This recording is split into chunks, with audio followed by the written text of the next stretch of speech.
moved. We're going to educate the children in their states where they can get a proper education. The numbers are horrible the way it is, and we're going to make a move that's very big.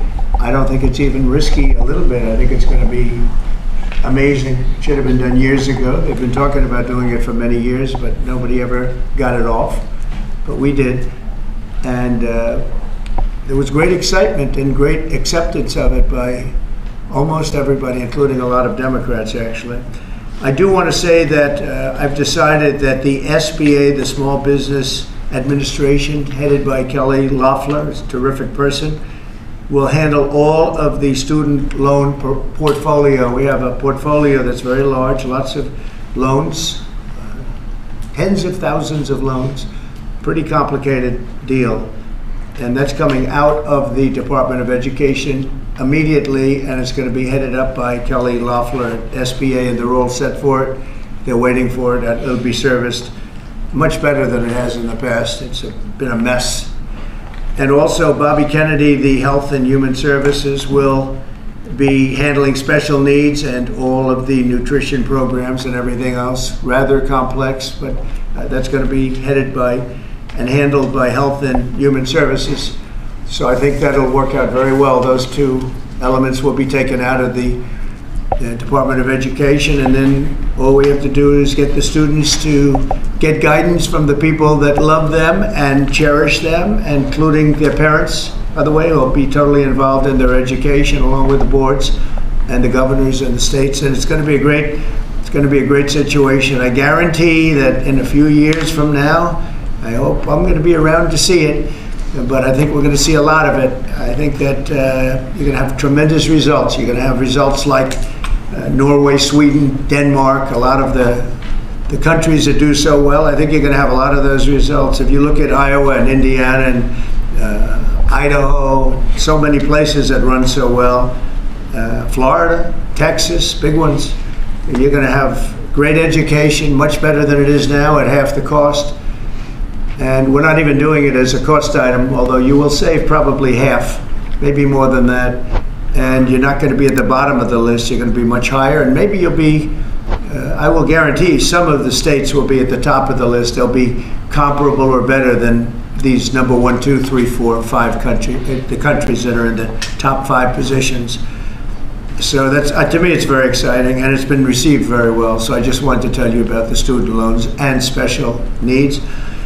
But we're here for a reason today that is very exciting, and I'm thrilled to announce that at my direction, the United States Air Force is moving forward with the world's first 6th generation fighter jet. Number 6, 6th generation. Nothing in the world comes even close to it. And it'll be known as the F-47. The generals picked a title, and it's a beautiful number, F-47. It's something the likes of which nobody has seen before in terms of all of the attributes of a fighter jet. There's never been anything even close to it, from speed to maneuverability to what it can have to payload. And this has been in the works for a long period of time. After a rigorous and thorough competition between some of America's top aerospace companies, the Air Force is going to be awarding the contract for the next generation air dominance platform to Boeing. As you know, was highly competed for. There was a lot of competition, generals, and it's been going on for a long time. Very, very tough competition, but this plane is produced numbers that nobody's ever seen before. The F-47 will be the most advanced, most capable, most lethal aircraft ever built. An experimental version of the plane has secretly been flying for almost 5 years, and we're confident that it massively overpowers the capabilities of any other nation. There's no other nation. We know every other plane. I've seen every one of them, and it's not even close. This is a next level. You know, level 5 is good. This is level 6, they say. The F-47 is equipped with state-of-the-art stealth technology. It's virtually unseeable and unprecedented power. It's got the most power of any jet of its kind ever made. maneuverability, likewise, is there's never been anything like it, despite the power and speed. Its speed is top. It's over 2, which is something that you don't hear very often.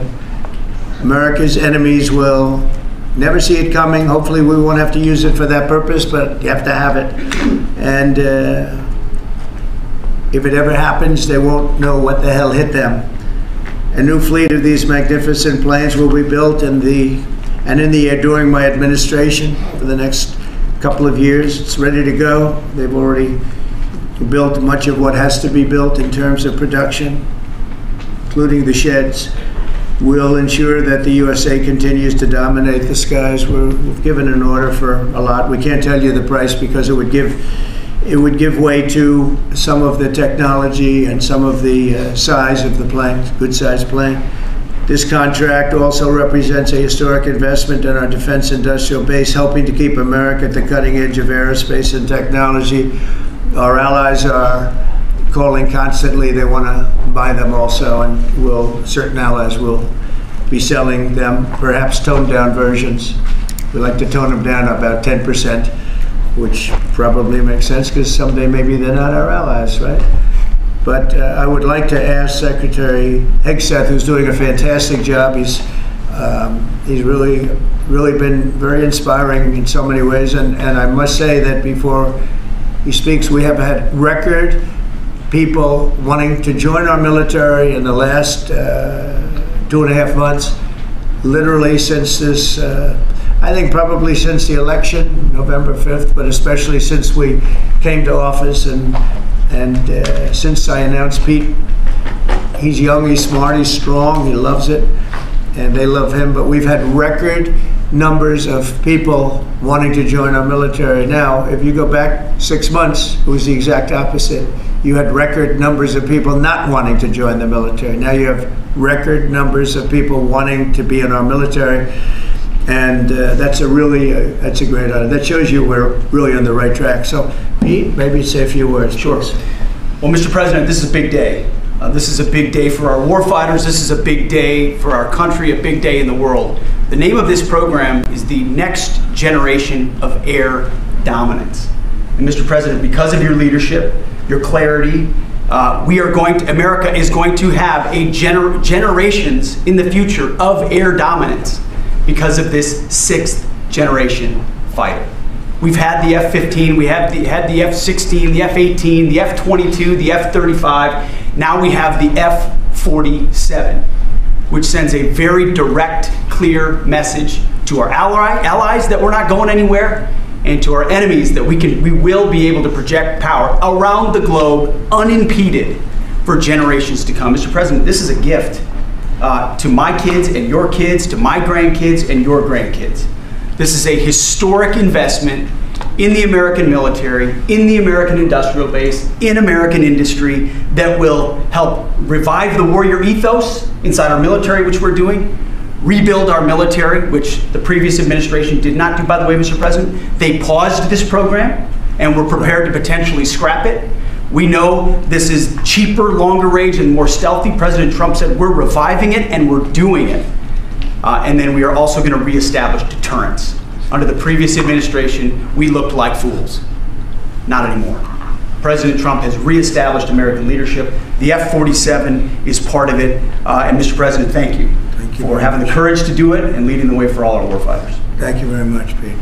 One of the things I will say, but the generals are going to speak in just a couple of seconds, but this plane flies with drones. It flies with many, many drones, as many as you want, and it's a technology that's new, but it doesn't fly by itself. It flies with many drones, as many as we want, and that's something that no other plane can do.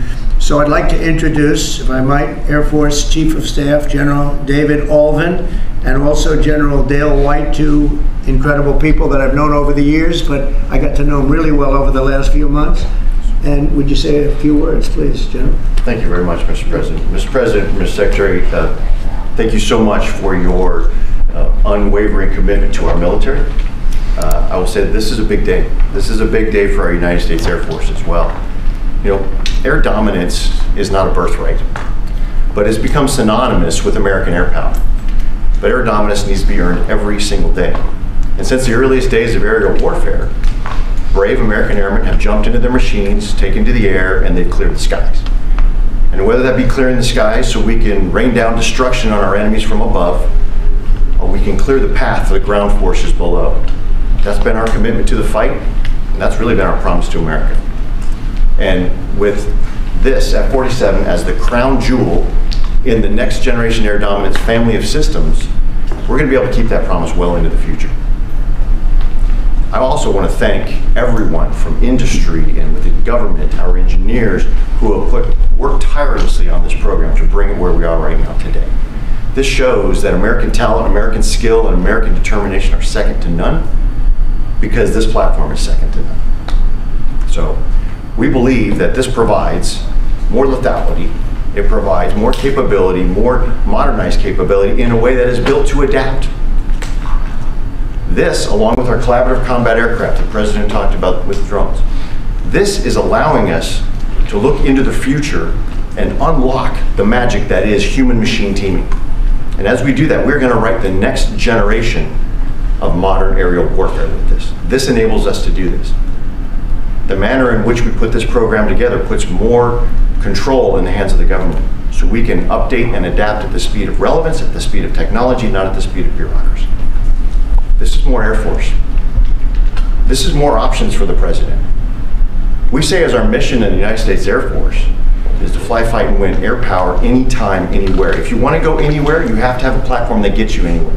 This provides the President options from the very one end, which is a quick response, and then we can get right back into fighting stance without having to deploy troops that are going to take maybe months and cost more lives. We can be back in fighting stance, and maybe we restore that deterrence. All the way to decisive victory as part of a joint force that is the most lethal and capable military ever known in history. That's what we provide now, and this allows us to provide it into the future. It's more deterrence, more capability. It's what peace through strength looks like into the future, Mr. President. And so we're very proud to do that. And all we can say is, on behalf of the United States Air Force, let's deliver. Thank you very much. Thank you, General. Would you like to say something? No, sir, I'll just double check what the chief said. He knows what to do. He knows who the boss is. That's exactly right. Air security is what it's all about, and this is what we'll deliver. That's great. Thank you very much. Great job. We've worked together long and hard on this, and this was a big secret. In fact, we don't show too much of the plane for that reason. You see what we show? You see how beautiful that is, but that's just a very small part of it. Sure.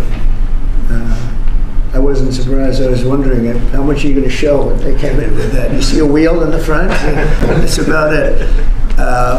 Any questions? Mr. President Trump, Peter? 80,000 pages of documents is a lot to sift through. Yeah. Can you just tell us who killed Kennedy? Well, you know, I was given the task of releasing that because many presidents have gone through it and they haven't released. And I said, release. We even released Social Security numbers. I didn't want anything deleted. They said, so what about Social Security? People long gone, but they're long gone, so I can't imagine. But I said, if you don't delete it, if you do delete it, we have people are going to say, why did you delete it? There's something in there. So we gave Social Security and we gave everything. And the rest is for you to look at, Peter. You're going to see whether or not you see anything. But we've given it. We're doing it with Dr. Martin Luther King, too. They're preparing all of that. They're going to release everything. And whoever else they want. I mean, you know, we have nothing. We really have nothing to hide. We shouldn't have. You know, when a lot of time goes by. But with the Kennedy files, in particular, they were going crazy on them. I don't think there's anything that's earth-shattering, but you'll have to make that determination. In those, you know, it's 80,000, it's actually 88,000, and we have some additional things, as you know, come out today. And for that, you can go to the offices and you can see whatever you want to see. Everything is out there, totally open. The additional stuff is available later on today. You go over to the offices and you can have it immediately. And you'll make a determination. And on something else, these Tren de Aragua guys, because of your executive order, they are designated as foreign terrorists. Yeah. If ISIS or Al-Qaeda foreign terrorists were operating here in the United States, cops would probably be shooting first and asking questions later. And so what is the difference between terrorists, between somebody like an ISIS or an Al-Qaeda operative versus a MS-13 or Tren de Aragua? Well, these are people that focus on destroying people in their homes. They're not as international in that sense. They're a group of thugs. They come from Venezuela. They come from the prisons of Venezuela. They're very, very dangerous people, but they didn't look so dangerous when the guards took care of the situation from El Salvador. And I want to thank the president. He's a friend of mine. He's done a great job. But I just can't imagine that the Democrats are taking this issue where they want to have them back. You know, so now they have men playing in women's sports. They have transgender for everyone. They have open borders. They have all of their crazy policies that are, I think, 95-5, not 90-10, okay? And their new policy is, let's bring Tren de Aragua back into our country. Let's bring the worst, these are the worst gang members there are. They looked amazingly frail, though, by the way they were handled. It's very amazing. You know, they weren't, when they were in Colorado cutting the fingers off a man because he made a phone call to the police, they seemed a lot tougher then than they did when they were having their head shaved and they were in shackles. They're tough people, they're bad people. We don't want them in our country. We can't let a judge say that he wants him. You know, he didn't run for president. He didn't get much more than 80 million votes. And we just can't let that happen. It'd be so bad for our country. I won on the basis of getting criminals out of our country that were let in. It was called unforced error. They were let in by Biden, incompetently let in, and let in by the millions, actually. 21 million people, I believe it's 21 million. And that's not even including the gotaways, but these are rough people. We want them out of our country. And I won the election based at least partly on that, and that's a big part, yeah? And I don't know if you saw this. Tim Walz is now saying about Trump supporters, and forgive me, I'm just reading a quote from Tim Walz, I think I could kick most of their ass. Oh boy, he'd be in trouble. Is there any way to know? Well, he's a loser, yeah, I mean, he's a loser. He lost an election. He played a part. You know, usually a vice president doesn't play a part, they say. I think Tim played a part. I think he was so bad that he hurt her. But she hurt herself, and Joe hurt them both. They didn't have a great group, but I would probably put him at the bottom of the group. Have you heard that Biden wants to get back involved for Democratic politicians, fundraising and campaigning against your policies? What do you think of that? I hope so. Mr. President, there are several families. Mr. President, there are families from some of the people. Who are you with? I'm with La Nación newspaper from Argentina. There are families from some of the people that were on those flights to El Salvador that claim that they're not criminals, they're not members of Tren de Aragua, of MS-13. What can you tell them, and what guarantees can you give them that everyone in those planes were actual criminals, terrorists, as you said? Well, I was told that they went through a very strong vetting process, and that that will also be continuing in El Salvador. And if there's anything like that, we would certainly want to find out. But these were a bad group. This was a bad group, and they were in bad areas, and they were with a lot of other people that were absolutely killers, murderers. And people that were really bad, with the worst records you've ever seen. And but we will continue that process, absolutely. We don't want to make that kind of a mistake. Mr. President, is the U.S. planning to give up the position of NATO's Supreme Allied Commander, and if so, why? NATO is something that I saved. NATO was gone until I came along. In fact, the previous Secretary General, very good man, both of them are good. The current man is fantastic. But both of them have said, if it wasn't for Trump, you wouldn't even have a NATO, because we were paying the cost of almost all of the countries, and now they're paying. I said, we're not going to do this. We're not going to continue. You hurt us on trade, you do bad things on trade, and then on top of it, we're supposed to pay for your military. And because of what I did, hundreds of billions of dollars flowed into NATO by countries that just weren't paying. They were delinquent. They weren't paying their bills. So NATO is solid. They're strong. But they have to treat us fairly. Are we going to give up the... Because look, without us, NATO's not the same. And I can tell you, I've been having very good discussions, as you know, with President Zelensky and with President Putin. And President Putin will tell you that without the United States, he wouldn't be worried. But he is worried when the United States is involved. And I have to tell you, I've dealt very well with both gentlemen, and we have, I think we have the confines of a deal. I hope we have the confines of a deal. I'm doing it for two reasons. Number one, and by far most importantly, thousands of young people, and they're not American people, they're Russian and they're Ukrainian, are being killed every week, thousands a week. And also the United States has paid, because of Biden, $350 billion on a war that should have never happened. If we had a competent president and this sitting right here, that war would have never happened. It would have absolutely never happened with me. And it didn't happen. For 4 years, it didn't happen. Mr. President, do you think you have the authority, the power to round up people, deport them, and then you're under no obligation to a court to show the evidence against them? Well, that's what the law says, and that's what our country needs, because we were, unfortunately, they allowed millions of people to come into our country, totally unvetted, totally unchecked. So you ought to ask, did he have the authority to allow millions of people? Did Biden have the authority to do something that's unthinkable? Have open borders where millions of people poured into our country, totally unvetted and totally unchecked, just as you would say.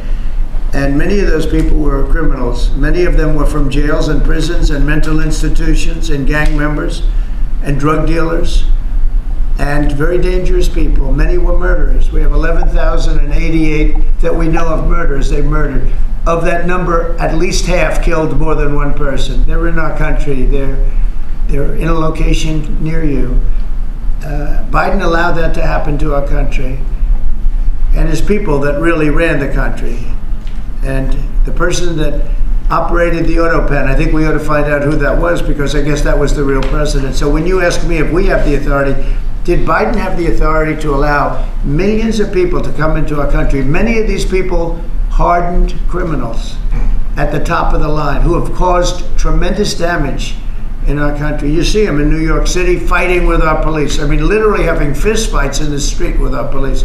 These are tough, hard criminals. Many of them came out of jails, and not just South America, from all over the world. They came out from Africa, from the Congo. They came out from Asia. Not just South America, but many from South America. These are hard, tough criminals, and we have to get them out. And a judge sitting behind a bench someplace got a nice appointment. You can't take that away from the people that are responsible. Now, in this case, Marco Rubio has a lot of big decisions to make, and he's a fantastic person, a great man. I think he'll be our best. I think he has a chance to be our best Secretary of State. He's been doing incredibly. He works so hard. He's gone to so many different countries already, and he's got the authority to get bad people out of our country. And you can't stop that with a judge sitting behind a bench that has no idea what goes on, who happens to be a radical left lunatic. Do you think the judiciary? You guys today are denying. You guys are denying this New York Times report that Elon Musk was going to be shown a 20 to 30 page presentation about a theoretical war plan against China. Why not just show it to Elon? Because I don't want to show it to anybody. You know, you're talking about a potential war with China. Now, I deal with these people all the time, and I'm dealing with Pete, I'm dealing with these gentlemen on numerous different airplane purchases, and I think they're all going to be great. But I don't want other people seeing, anybody seeing potential war with China. We don't want to have a potential war with China, but I can tell you if we did, we're very well equipped to handle it. But I don't want to show that to anybody. But certainly you wouldn't show it to a businessman who is helping us so much. He's a great patriot. He's paying a big price for helping us cut costs, and he's doing a great job. He's finding tremendous waste, fraud, and abuse. But I certainly wouldn't want, you know, Elon has businesses in China, and he would be susceptible perhaps to that. But it was such a fake story. The New York Times is just as fake as CNN and MSDNC. And anybody read that story, people laughed at that story. Who would do such a thing? And the first thing I did is I called Susie and I called Pete. I said, is there any truth to that? And they said, it's ridiculous. No, he's over there to talk about cost. You might want to address that, Pete. But Elon was over there today, to address costs. Doge, thing called Doge, which you've heard about. Pete? That's exactly right, Mr. President. You pointed out it was a fake story. We pointed out it was meant to sort of undermine whatever relationship the Pentagon has with Elon Musk. Elon Musk is a patriot. Elon Musk is an innovator. Elon Musk provides a lot of capabilities our government and our military rely on, and I'm grateful for that. We welcomed him today to the Pentagon to talk about Doge, to talk about efficiencies, to talk about innovations. It was a great informal conversation. The rest of that reporting was fake. There was no war plans, there was no Chinese war plans, there was no secret plans. That's not what we were doing at the Pentagon. I might add that I think Elon, if they ever wanted to do that, I think Elon wouldn't do it. I think he wouldn't do it. He wouldn't want to put himself in that position. But if you read what's out of the New York Times, it's such a dishonest newspaper. It's such garbage. It's, it used to be called all the news that's fit to print. Well, it's all the news that's not fit to print. They have fake sources, or they don't have sources. I think they make most of it up. But this was a made-up story by the New York Times. I call it the failing. It's a failing newspaper. It's failing. And they shouldn't do that. They really are the enemy of the people. And President, we do need honest journalism in this. We've made such big strides over the last 2 months, but we just need honest journalism, and we don't have it. When you have a CNN, you have to watch these people every once in a while just to see where they're coming from, and it's so dishonest. MSNBC is, I think, probably worse, and they're both doing horribly in the ratings. I think they're going to be turned off. I don't think they're not doing any ratings. You're doing well on the ratings.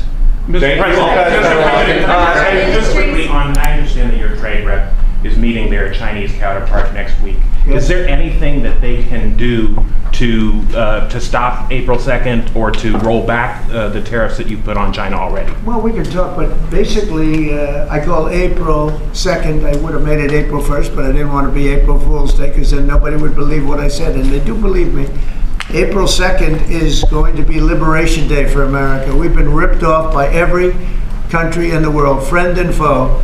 We've been ripped off on trade. We've been ripped off on military. We protect people and they don't do anything for us. It's just so unfair for years and years. And now some of that money is going to be coming back to us in the form of tariffs.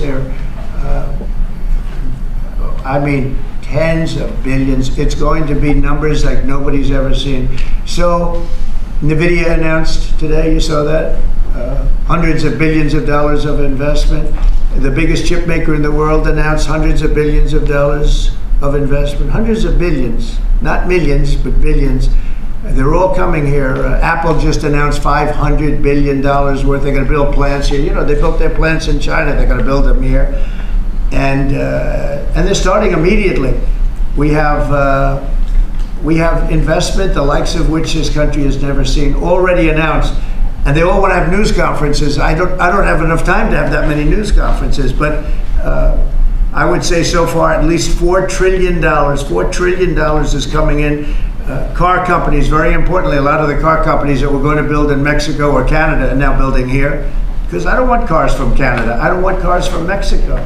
They want to do it, it's fine, but I want the car companies to build here, not, they were building in Mexico 3 plants, big plants, really big plants, and they were going to sell the cars right across the border. We wouldn't have the jobs, we wouldn't have the profits, we wouldn't get the taxes, we get nothing.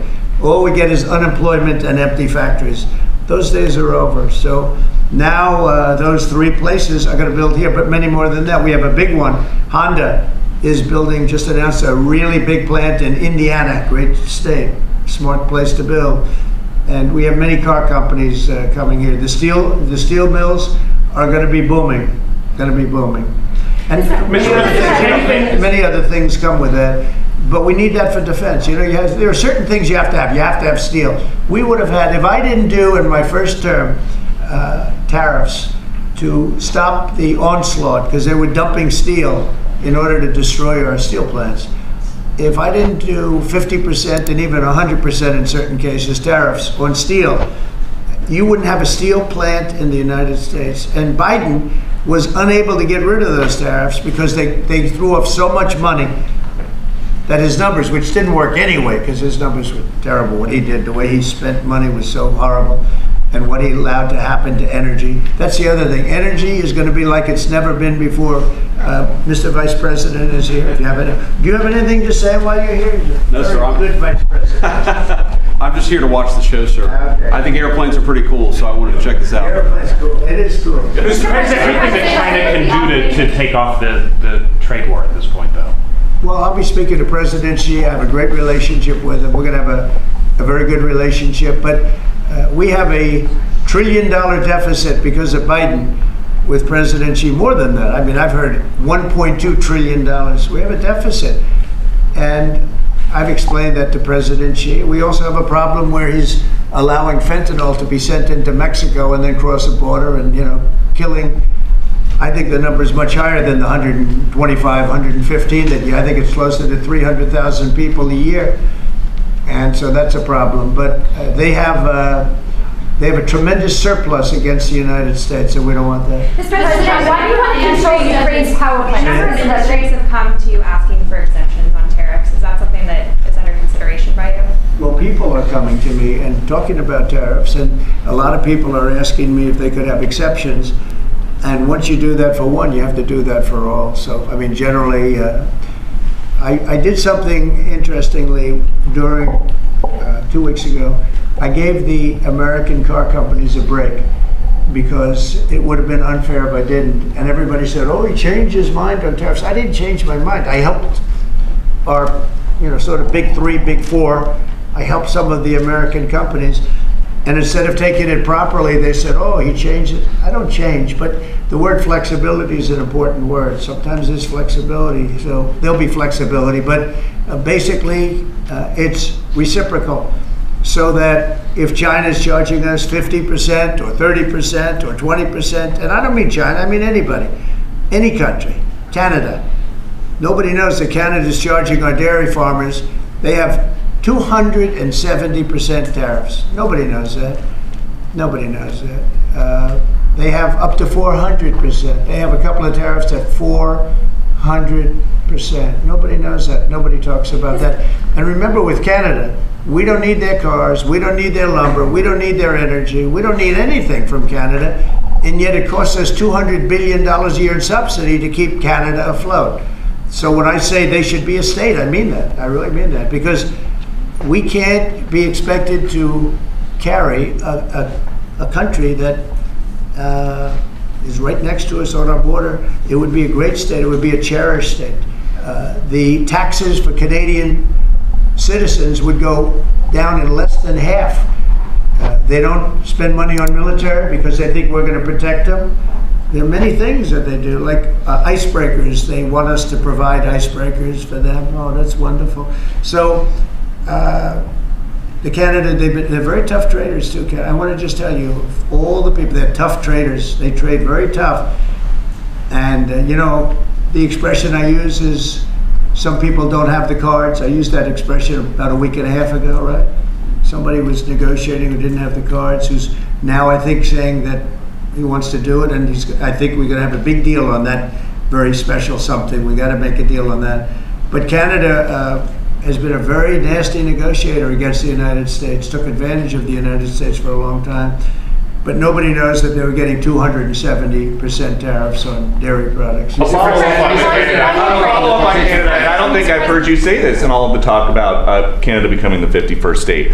Are you concerned that if they became the 51st state, they would be a very, very blue state? Very, very big and very, very blue. No, there might be, but it would, you have that artificial line that goes, that straight artificial, that looked like it was drawn by a ruler. Somebody with I don't mean a ruler like a king, I mean like a ruler, this way. And it's just an artificial line that was drawn in the sand or in the ice. And can I tell you, Peter, just, you add that to this country, what a beautiful landmass, the most beautiful landmass anywhere in the world. And it was just cut off for whatever reason. It would be great. Now, is it liberal? Maybe, but a conservative until I got involved, because I don't care who wins up there. I frankly probably would do better with the liberal than the conservative, if you want to know the truth. But just a little while ago, before I got involved and totally changed the election, which I don't care about, probably it's to our advantage actually, but the conservative was leading against, I call him Governor Trudeau, the conservative was leading by 35 points. So, so I don't know about that. I think Canada is a place like a lot of other places. If you have a good candidate, the candidate's going to win. And I don't know if you've seen this, but the two astronauts that you just helped save from space, they didn't get any overtime pay for all that extra time. They got $5 a day per diem. For 286 days, that is $1,430 in extra pay. Is there anything the administration can do to get them, to make them whole? Well, nobody's ever mentioned this to me. If I have to, I'll pay it out of my own pocket, okay? I'll get it for them. Mr. President, I like that. Mr. President, I'll pay it right out of my, is that all? That's not a lot for what they had to go through. And I want to thank Elon Musk, by the way, because think if we don't have him. You know, there's only so long, even though they're in the capsule up there, that the body starts to deteriorate after 9 or 10 months and gets really bad after 14, 15 months with the bones and the blood and all the things that you've been reporting on very well. And if we don't have Elon, they could be up there a long time. Who else is going to get him? And I just want to thank him. He's going through a lot, what they're doing to him. And these people are going to be caught, and they're going to be caught, and they're going to be prosecuted. And from what they tell me, I see this just by watching your programs and reading the news, but from what they tell me, they could get 20 years in jail, and they'll get it. I'll tell you, there's going to be no leniency, and there'll be no pardons. I can tell you that right And you said this morning 20 years in jail, and then maybe you said this morning 20 years in jail, and then maybe they'll go to one of these prisons in El Salvador. Do you think with the way that the judges have been issuing injunctions, it would be easier or harder to send these Tesla domestic terrorists to a jail in El Salvador than these MS-13 or Tren de Aragua guys? Well, I view these people as terrorists just like others. These are, when I looked at those showrooms burning and those cars, not one or two, like 7, 8, 10 burning, exploding all over the place. These are terrorists. You didn't have that on January 6th, I can tell you. You didn't have anything like that on January 6th, which is sort of amazing because on January 6th, the Democrats were talking. Nobody was killed other than a very beautiful young woman, Ashley Babbitt. Nobody was killed. And you look at what's going on now with these terrorists. These are terrorists, and that's an organized event. You know, take a look at their signs. Take a look. They're all made by the same sign company. A nice, expensive job. Now, these are the people that finance it are, in my opinion, in just as big a trouble as the people that are setting the match and setting the fires. So we'll see. It's under very serious investigation by the FBI and by the Justice Department. These people are terrorists. Okay. Mr. President, you mentioned a deal with Ukraine. Mr. President, what do you say to American military families who are seeing Elon Musk at the Pentagon today, are hearing about Defense Department cuts, and their thoughts are immediately going to the safety of their loved ones who are currently deployed? Well, we're making our country strong. And when they see a thing like that and they hear that story about Elon and China, what they should do is realize that the New York Times is a corrupt institution, because I think they're the ones. They knew that story wasn't true. Nobody believed that story. People that, when I first called, they laughed when they heard the story. Nobody believed it, that the Pentagon was giving him a briefing on what war with China would look like, and he has business in. No, they made that up because it's a good story to make up. They're very dishonest people. Look, I have it with the Times, and you'll see more and more of it. To me, it's a very dishonest organization. But a story like that is made up. It's total fiction. And I just wanted to make sure. I called up Chief of Staff and I called up Pete. And I said, is there any truth to that? Absolutely not. He's there for Doge, not there for China. And if you ever mentioned China, I think he'd walk out of the room. He wouldn't take it anyway. So it's just a made up story. Nobody's taking better care of the military. One of the things that I know that Pete's doing is he's talking about a lot of the civilian staff, and we're going to get them other jobs. You know, we're going to have a lot of jobs in this country, but we don't want to have wasteful jobs. We want to have meaningful jobs. And those were wasteful jobs. Those are jobs that not only military, but jobs where people don't show up. You take a look at Department of Education. I've never seen so many buildings with the names on it. You go past one after another Department of Education, and they're empty. The people don't show up. You know why? Because they have other jobs, because they're playing golf, or they're playing something, They're doing something. And we have a lot of great people, but we have to move that back to the States. We're going to make our country strong, and we're going to get people much better jobs, because we have companies moving into our country, the likes of which we've never seen before. Nothing like this has happened. And it's automatic. They don't want to pay the tariffs. How do you avoid paying the tariffs? You build your plant in the United States, and it's a beautiful thing to see. I see it. So far, I would say $4 trillion. Nobody's ever heard of them. No country's ever heard of numbers like that. $4 trillion, and those are the best ones. The biggest, best chip maker in the world. I'm not a fan of the CHIP Act, where you give billions of dollars away to companies that don't need it, and it won't bring them here. I'm giving nothing away. All they're doing is coming here. They're building because they want to avoid. Remember this on the tariffs, too, because that's going to be, Liberation Day, April 2nd. It's reciprocal. If they charge us, we charge them. So somebody say, well, how much are the tariffs? Very fair. If India, as an example, has been very bad to us on tariffs, they charge 100%, 200%, whatever they charge. Now, Europe just announced they're lowering the tariffs on cars. We charge, like a joke, 2.5%. That's what this country charges. Europe just announced that they're reducing their tariffs on cars to 2.5%. It's nice. But they also have non-monetary tariffs, where they make it impossible for the cars to get in, even without the dollars on them, the dollar signs. It's called the non-monetary tariff, where they put on controls where no matter what happens, because they don't want cars, they don't want the American car in their market. And yet they send us millions of cars, they send us big agriculture, they don't want our agriculture, they don't want anything from us. European Union's very tough, but now it's fair. So whatever they do to us, we do to them. Mr. President, you mentioned as Russia continues to attack Ukraine, are you planning to impose any sort of sanctions? Well, they're fighting against each other. Yeah, I think we're going to have, we have a ceasefire on a lot of areas, and so far that's all held very well. And getting that ceasefire, they had a lot of guns pointing at each other. We had some soldiers, unfortunately, surrounded by other soldiers, and they are going to be, I believe we're going to pretty soon have a full ceasefire, and then we're going to have a contract. And the contract's being negotiated, the contract in terms of dividing up the lands, et cetera, it's being negotiated as we speak. What do you say to critics who say that your actions towards law firms amount to coercion? Well, the law firms all want to make deals. You mean the law firms that we're going after, that went after me for 4 years, ruthlessly, violently, illegally? You mean, are those the law firms you're talking about? They're not babies. They're very sophisticated people.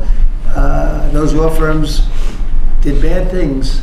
They went after me for years. Russia hoax. All a hoax. It was a hoax. It was Hunter Biden's laptop. It didn't come out of Russia, by the way. It was came out of his bedroom.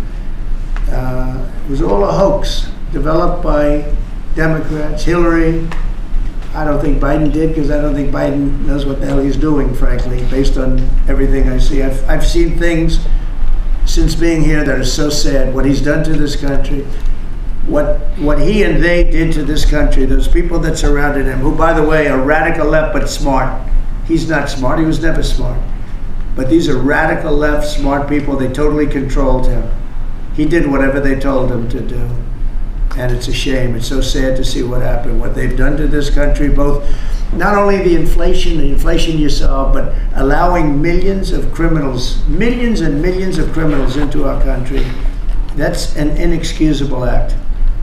And many other things besides that. Thank you very much. Mr. President, can we talk one more question on Ukraine? Why do you want to control Ukraine's power plants? Thank you. Thank you very much.